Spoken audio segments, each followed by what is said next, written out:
BCCI 18,000 కోట్ల నికరాస్తులు సంపాదించిందంటే దాని వెనుక చాలా కృషి పట్టుదల ఉంది.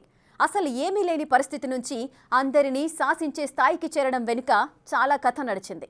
2002లో బీసీసీఐ ఆస్తులు కేవలం 115 కోట్లు మాత్రమే ఉంటే 2023కి 18,700 కోట్లకు చేరింది. బోర్డు సంపద పెరుగుతున్న కొద్దీ ఆటలో మార్పులు చేస్తోంది. మహిళల క్రికెట్ను ప్రోత్సహిస్తోంది. పురుషులతో సమానంగా మ్యాచ్ ఫీజు ఇస్తోంది. ఇలా ఎన్నెన్నో సంస్కరణలకు బీసీసీఐ శ్రీకారం చుట్టింది.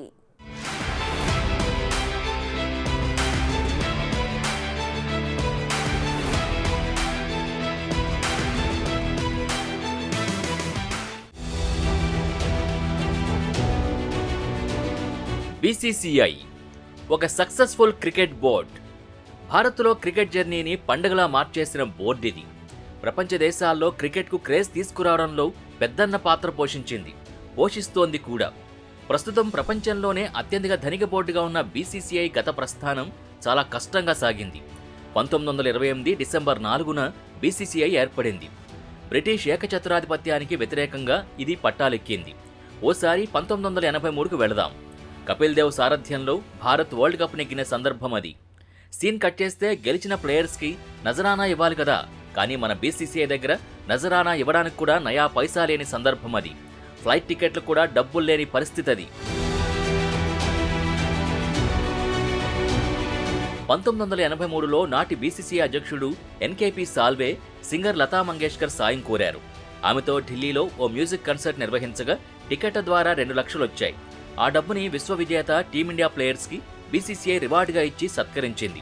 అలాంటి పరిస్థితి నుంచి ఇప్పుడు ఆర్థికంగా అన్ని బోర్డులని, అంతెందుకు ఐసీసీని కూడా శాసించే పొజిషన్కు చేరుకుంది బీసీసీఐ. ఐపీఎల్ నిర్వహణతో బీసీసీఐ దశ తిరిగిపోయింది. 2008లో ఇండియన్ ప్రీమియర్ లీగ్ మొదలైంది. అప్పటి వరకు 1000 కోట్ల లోపు నెట్వర్త్ ఉన్న బీసీసీఐ ఆస్తులు 2008లో 1000 కోట్లు దాటేశాయి. ఇక అప్పటి నుంచి భారత బోర్డు డబ్బు నిధుల గురించి వెనుదిరిగి చూసుకోలేదు. 2011 నాటికి 3,300 కోట్లు, 2015 నాటికి 5,438 కోట్లు, 2018 నాటికి 11,892 కోట్లు, 2020లో 16,417 కోట్లు, ఇక 2023 నాటికి 18,700 కోట్ల నెట్వర్త్ ఆస్తుల్ని కలిగి ఉంది బీసీసీఐ. ఇదంతా ఐపీఎల్ మహిమే అంటున్నారు.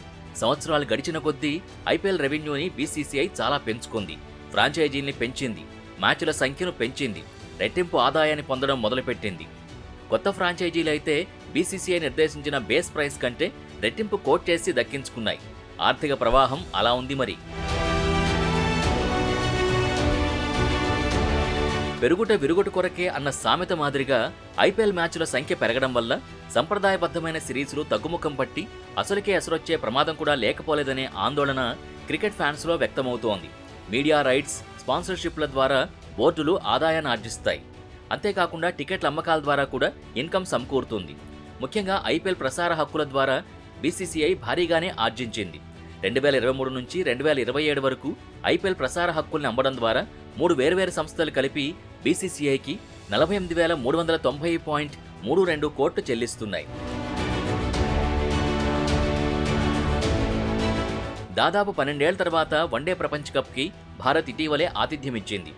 ఈ మెగా టోర్నీలో వరుసగా 10 మ్యాచ్ల్లో గెలిచి ఫైనల్కు చేరిన భారత్ ఫైనల్స్లో ఓడిపోయింది. టీమిండియా ప్రపంచ కప్ గెలవకపోయినా భారత ఆర్థిక వ్యవస్థలోకి భారీగా నగదు ప్రవాహం వచ్చింది. ఎకనామిక్స్ టైమ్స్ నివేదిక ప్రకారం దాదాపు 22,000 కోట్లు క్రికెట్ వరల్డ్ కప్ ద్వారా ఆర్థిక వ్యవస్థలోకి వచ్చాయంది. ఇందులో బీసీసీఐ సంపాదనే అధికం. మరోవైపు ఆదాయం పెంచుకోవడంతో పాటే క్రికెట్ గేమ్ని మరింత విశ్వవ్యాప్తం చేయడం, ఈ స్పోర్ట్లోకి వచ్చేవారికి మరింత ఆసక్తి పెంచేలా ప్రయత్నాలు చేస్తున్నారు. ఇటీవలి కాలంలో మహిళల క్రికెట్ కూడా బీసీసీఐ ఆర్థికంగా చాలా ప్రోత్సాహం అందిస్తోంది. ప్రస్తుతం టీ20 ఆడితే ఒక్కో ప్లేయర్కు మ్యాచ్ ఫీజు కింద 3 లక్షలు చెల్లిస్తున్నారు. అదే వన్డే ఆడితే 6 లక్షలు, అదే టెస్ట్ మ్యాచ్ ఫీజు 15 లక్షలుగా ఉంది. ఇది పురుష ప్లేయర్లకు ఉండేది. అయితే ఇంత మొత్తాన్ని మహిళా ప్లేయర్లకు ఇవ్వాలని బీసీసీఐ గతేడాదే డిసైడ్ చేసింది. దీంతో మహిళా క్రికెట్కు మహర్దశ తీసుకొచ్చేలా ప్రయత్నాలు చేస్తోంది. క్రికెట్ను మరింత విశ్వవ్యాప్తం చేయాలన్న టార్గెట్తో బీసీసీఐ పనిచేస్తోంది. విశ్వ క్రీడలు అంటే ఒలింపిక్స్ మాత్రమే. ఎన్నెన్నో గేమ్స్ నిర్వహించినా క్రికెట్కి అక్కడ చోటు కల్పించలేకపోయారు. అయితే ఇటీవల కాలంలో క్రికెట్ ఫ్యాన్స్ చొరవ చూపడంతో 2028 లాస్ ఏంజల్స్ ఒలింపిక్స్ క్రీడలో క్రికెట్ని చేరుస్తూ ఇంటర్నేషనల్ ఒలింపిక్ కమిటీ నిర్ణయం తీసుకుంది. లాస్ ఏంజల్స్ ఒలింపిక్స్లో క్రికెట్ ఈవెంట్ని T20 ఫార్మాట్లో పురుషులు, మహిళల విభాగాల్లో 6 జట్ల మధ్య నిర్వహిస్తారు. ఆతిథ్య దేశం హోదాలో అమెరికా జట్లకు నేరుగా ఎంట్రీ లభిస్తుంది. ఐసీసీ ర్యాంకింగ్స్ ఆధారంగా మిగతా 5 జట్లని నిర్ణయించే అవకాశం ఉంది. 1877లో క్రికెట్లో తొలి టెస్ట్ మ్యాచ్ జరిగింది.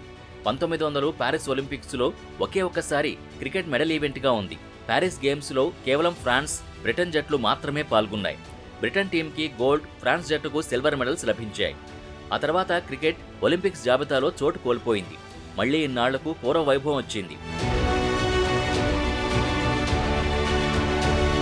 తక్కువ టైంలో ఎక్కువ మజా రావాలి. టెస్టు, వన్డేలు చాలా టైం టేకింగ్ ప్రాసెస్. అందుకే T20 ఫార్మాట్కి ప్రపంచవ్యాప్తంగా చాలా క్రేజ్ వచ్చింది. ఇదే ఊపులో T10 టోర్నమెంట్లు కూడా నిర్వహించే ఆలోచనతో బీసీసీఐ ఉన్నట్టు చెప్తున్నారు. ఇలా చేయడం ద్వారా చాలా మందిని క్రికెట్ వైపు మళ్లించవచ్చు. అదే సమయంలో ఆదాయం కూడా పెద్ద ఎత్తున జనరేట్ చేసుకోవచ్చు అంటున్నారు. 2008లో బీసీసీఐ ఐపీఎల్ని ప్రారంభించాక క్రికెట్ ప్రపంచాన్ని ఎలాగైతే ఊపేసిందో ఇప్పుడు T10తో మరో లెవెల్ క్రేజ్ తీసుకొచ్చే ప్లాన్తో బీసీసీఐ ఉన్నట్టు చెప్తున్నారు. దీనిపై BCC secretary Jay Shah blue print సిద్ధం చేయడంలో బిజీగా ఉన్నట్టు తెలుస్తోంది. వచ్చే ఏడాది సెప్టెంబర్, అక్టోబర్ మధ్యలో ఈ లీగ్ను నిర్వహించాలని షెడ్యూల్ కూడా చేస్తున్నట్టు ప్రచారం జరుగుతోంది. ఐపీఎల్లో ప్రస్తుతం పాకిస్తాన్ మినహా ప్రపంచ స్టార్ ప్లేయర్లందరూ పాల్గొంటున్నారు.